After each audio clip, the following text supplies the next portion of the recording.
আসসালামু আলাইকুম ওরহমতুল্লাহি ওয়াবারাকাতু। ভাবুন তো, একজন মানুষ যে একে একে ৯৯ জন মানুষকে হত্যা করেছে, তার জীবনে নেই দয়া, নেই অনুতাপ, শুধু পাপ আর অন্ধকার। কিন্তু একদিন তার হৃদয়ে জেগে উঠল তওবার আলো। সে ভাবল, আল্লাহকে আমাকে ক্ষমা করবেন। এটাই এক পাপীর অবিশ্বাস্য তওবার গল্প, যেখানে আল্লাহর অশেষ রহমত ছুঁয়ে যায় মৃত্যুর সীমান্ত। চলুন শুনে নেই সেই অবাক করা কাহিনী, আল্লাহর অশেষ রহমত এবং এক পাপীর তওবার কাহিনী। ভিডিওটি শেষ পর্যন্ত মনোযোগ দিয়ে শুনুন। হয়তো এই গল্পটি আপনার আর আমার জীবনকে বদলে দিতে পারে। আপনি যদি আমাদের চ্যানেলে নতুন হয়ে থাকেন, তবে সাবস্ক্রাইব করে বেল আইকনটিতে ক্লিক করুন। ইতিহাসে বনি ইসরায়েলের এক লোকের ঘটনা আমাদের আল্লাহর রহমতের অসীমতা গভীরভাবে বুঝিয়ে দেয়। সে ছিল একজন ভয়ঙ্কর খুনি, যে একে একে ৯৯ জন মানুষকে হত্যা করেছিল। তার জীবনে ন্যায় অন্যায় হালাল হারাম কিছুই ছিল না। তার হৃদয় অন্ধকারে ঢাকা ছিল। কিন্তু একসময় তার অন্তরে আল্লাহর ভয় জাগ্রত হলো। সে ভাবতে লাগলো, আমি এত পাপ করেছি, আল্লাহকে আমাকে ক্ষমা করবেন?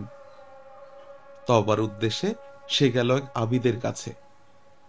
এখানে জেনে রাখা দরকার, আবিদ মানে এমন একজন ব্যক্তি যিনি আল্লাহর ইবাদতে নিমগ্ন থাকেন, কিন্তু শরীয়তের গভীর জ্ঞান তার মাঝে নেই।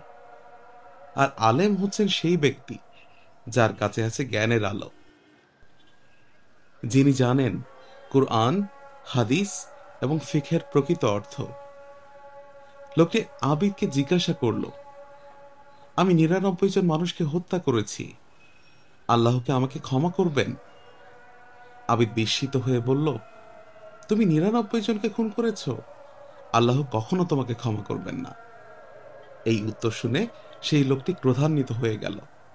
পাপাচার তার রক্তে মিশে ছিল, তাই রাগের মাথায় আবিদকেও হত্যা করল। এখন তার সংখ্যা দাঁড়ালো ১০০। তবুও তার ভিতরে কিছুটা ভালো লাগা, অনুতাপ বেঁচে ছিল। সে চেয়েছিল সত্যিই তওবা করতে। তাই সে আরেকজন আলেম সম্পর্কে শুনল, যিনি জ্ঞানী ও বিচক্ষণ। সে তার কাছে গিয়ে বলল, আমি ১০০ জন মানুষকে হত্যা করেছি, আল্লাহকে আমাকে ক্ষমা করবেন? আলেম বললেন, হ্যাঁ, নিশ্চয়ই আল্লাহর রহমত থেকে কেউ বঞ্চিত নয়। যদি তুমি আন্তরিকভাবে তওবা করো, আল্লাহ তোমার তওবা গ্রহণ করবেন, যদিও তুমি ১০০ জন মানুষকে হত্যা করে থাকো। এরপর আলেম একটি অত্যন্ত গুরুত্বপূর্ণ কথা বললেন, তোমাকে অবশ্যই এই শহর ছেড়ে যেতে হবে। এই জায়গা খারাপ, এখানে পাপাচার রয়েছে। তুমি এমন এক শহরে চলে যাও যেখানে আল্লাহর বান্দারা ইবাদত করে, যাতে তুমি তাদের সঙ্গে থেকে আমল করতে পারো। এই নির্দেশ কেবল একটি পরামর্শ ছিল না, বরং মনস্তাত্ত্বিক এবং আধ্যাত্মিক বাস্তবতা। মানুষের আচরণ তার পরিবেশ ও সঙ্গীদের দ্বারা গভীরভাবে প্রভাবিত হয়। যেমন একজন নেশাগ্রস্ত মানুষ যতদিন তার পুরনো বন্ধু, আসর এবং নেশার দোকানের কাছে থাকবে, সে বারবার সেই নেশায় ফিরবে। একইভাবে একজন পাপী যদি পাপময় সমাজে থেকে তওবা করতে চায়, তার পক্ষে তা কঠিন হয়ে পড়ে।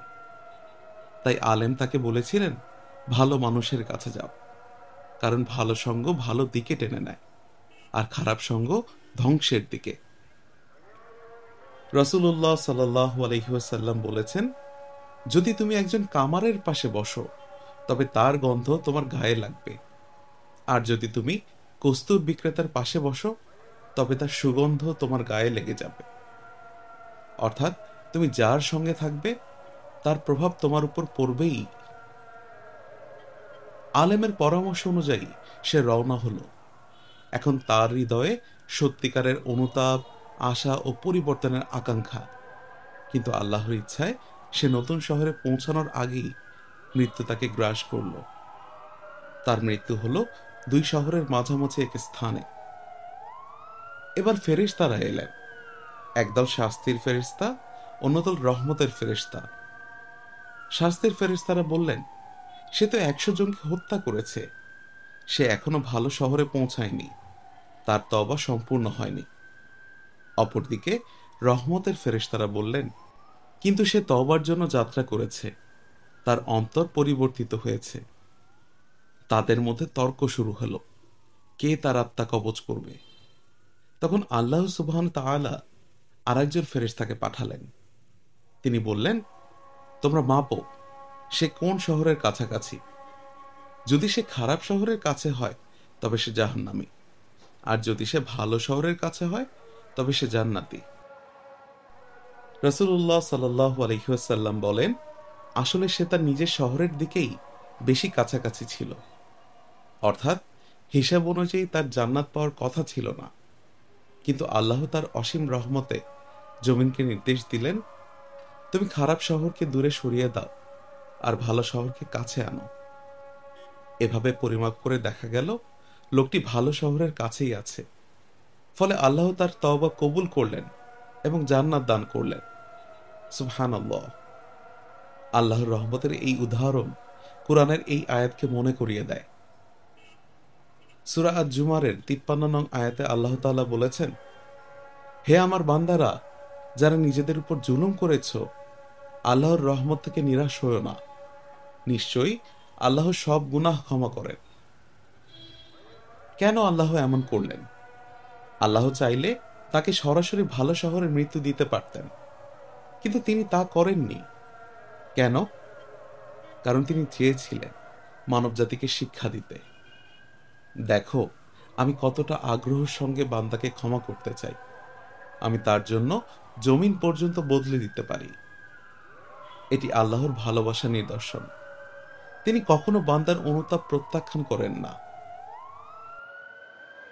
তওবা মানে কেবলমাত্র আল্লাহ আমাকে মাফ করো এটি বলা নয়। এটি একটি গভীর প্রতিজ্ঞা এবং অন্তরের বিপ্লব। সত্যিকারের তওবার 3টি ধাপ রয়েছে। 1. অতীতের জন্য গভীর অনুতাপ। পাপের স্মৃতি মনে আসলে হৃদয় ব্যথিত হবে। 2. বর্তমানেই পাপ ত্যাগ। যতক্ষণ কেউ পাপে লিপ্ত ততক্ষণ তার তওবা অসম্পূর্ণ। 3. ভবিষ্যতে আর না করার দৃঢ় অঙ্গীকার। আল্লাহর ভয়ে এবং ভালোবাসায় ফিরে আসা। এই হাদিস কেবল অতীতের এক ঘটনার গল্প নয়, এটি আমাদের আজকের জীবনের প্রতিচ্ছবি। আমাদের জীবনেও এমন অনেক ভুল আছে, অন্যায় আছে, অবাধ্যতা আছে, নামাজে গাফিলতি আছে, চোখের পাপ, জিহ্বার অন্যায় মানুষে কষ্ট দেওয়া আছে। আমরা অনেক সময় ভাবি, আমার এত গুনাহ, আল্লাহ কি আমাকে ক্ষমা করবেন? এই হাদিসের উত্তর হলো হ্যাঁ। যদি তুমি সত্যিকারের তওবা করো, আল্লাহ অবশ্যই ক্ষমা করবেন। আল্লাহর রহমত এতটাই বিশাল যে একজন খুনি পর্যন্ত জান্নাত পেতে পারে। তাহলে আপনি আমি কেন পারবো না? এই হাদিসের আরেকটি গুরুত্বপূর্ণ দিক হলো সঙ্গ এবং সমাজের প্রভাব। মানুষ একা তওবা টিকিয়ে রাখতে পারে না। ভালো মানুষের সঙ্গ, আল্লাহর ঘরের পরিবেশ, নামাজি বন্ধু বান্ধব, এরা তোমাকে সঠিক পথে রাখবে। আপনি আমি যদি প্রতিদিন এমন মানুষদের পাশে থাকি যারা আল্লাহকে ভয় করে, তাহলে আমাদের আমলও বদলাবে। অন্যদিকে যারা গুনাহে মত্ত, তাদের সঙ্গে থাকলে আমাদের মনও তেমন হয়ে যাবে। তাই নিজেকে এমন পরিবেশে রাখতে হবে যেখানে পাপের সুযোগ কম আর নেক আমলের অনুপ্রেরণা বেশি। এই কাহিনীর মাধ্যমে আল্লাহ আমাদের দেখিয়েছেন, আমি শুধু বিচারক নই, আমি ক্ষমাকারীও। তিনি এমন এক রব যিনি বান্দার সামান্য তওবাতে খুশি হন, যিনি আকাশের দরজা খুলে দেন শুধু তখনই যখন আপনি আর আমি বলি, হে আল্লাহ, আমি ফিরে এলাম। আমরা যত গুনাহগারী হই না কেন, আল্লাহর দরজা আমাদের জন্য এখনো খোলা। আজই আমরা শুরু করি আমাদের তওবা। অতীত ভুলে যাই, ভবিষ্যতের জন্য প্রস্তুত হই। হে আল্লাহ, আমাদের অন্তরকে পরিশুদ্ধ করো, আমাদের ভুল ত্রুটি ক্ষমা করো।